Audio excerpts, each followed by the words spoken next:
మన జీవితంలో ఎదురయ్యే పోరాటాలు చూసినప్పుడు నాకే ఎందుకు ఇన్ని కష్టాలు అని అనిపిస్తోందా? పక్కన ఉన్నవారు బాగున్నారు, నేను మాత్రం ఎందుకు ఇన్ని ఇబ్బందులు పడుతున్నాను అని నిరాశ చెందుతున్నారా?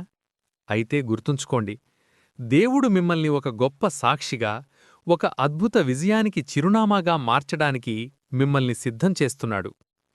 అంశం 1. నెమ్మదినిచ్చే మాటలు, హృదయ నిక్షేపాలు.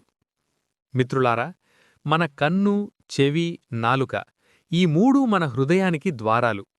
మనం చూసే ప్రతికూలతలు, వినే చెడ్డవార్తలు మనల్ని ఒక పరిధిలో బంధించేస్తాయి. ఇశ్రాయేలీయులు కానాను దేశాన్ని చూసి వచ్చినప్పుడు 10 మంది కేవలం అసాధ్యమైన పరిస్థితుల్నే చూశారు. కాని కాలేబు మరియు యెహోషువ దేవుని వాగ్దానాన్ని చూశారు. మీరు చూసేదాన్ని బట్టి కాకుండా దేవుడు చెప్పిన దాన్ని బట్టి నడవండి. ఆ తప్పుడు దర్శనాలు మీ ఎదుగుదలను ఆపలేవు. అంశం 2. ప్రతికూల మాటల బంధనాల నుండి విముక్తి.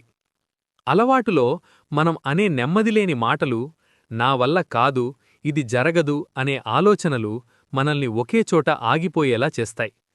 ఆగిపోయిన నీరు ఎలాగైతే రోగాలను సృష్టిస్తుందో, ఆగిపోయిన జీవితం కూడా భయాన్ని, అలసటను ఇస్తుంది.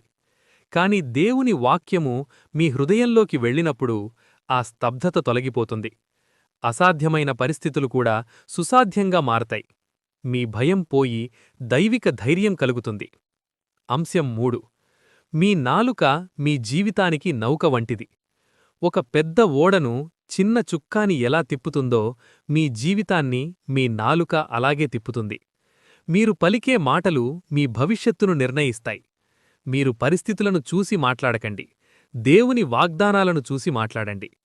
పేతురు నీటిమీద నడవాలని కోరుకున్నప్పుడు ఆయన చూపు యేసుమీద ఉన్నంతసేపు అద్భుతం జరిగింది. మీ సమస్యల వైపు కాకుండా సమస్తాన్నీ సృష్టించిన దేవుని వైపు చూడండి. అప్పుడు మీ అసాధ్యమైన పరిస్థితులు అద్భుత మార్గాలుగా మారతాయి. అంశం 4. అనేకులకు ఆశ్రయంగా మీ సాక్ష్యం. మీరు ఒంటరిగా పరలోకం వెళ్లడం కాదు, మీ జయం ద్వారా అనేకులను ఆశీర్వదించాలన్నదే దేవుని ప్రణాళిక. మీరు మీ అప్పులను, అనారోగ్యాలను, అవమానాలను జయించినప్పుడు ఆ సాక్ష్యం చూసి వేలమంది దేవునివైపు తిరుగుతారు. దేవుడు మీకు ఉన్నతమైన పిలుపునిచ్చాడు. మీరు కట్టని పురాలను, మీరు నాటని తోటలను దేవుడు మీకు అనుగ్రహించబోతున్నాడు. మీ చేతులు ఆశీర్వదించబడతాయి, మీ కుటుంబం సాక్ష్యంగా నిలబడుతుంది. మిత్రులారా, ఈ అరణ్యయాత్ర ముగియబోతోంది. మీ కన్నీళ్ల స్థానంలో ఆనందగీతం రాబోతోంది.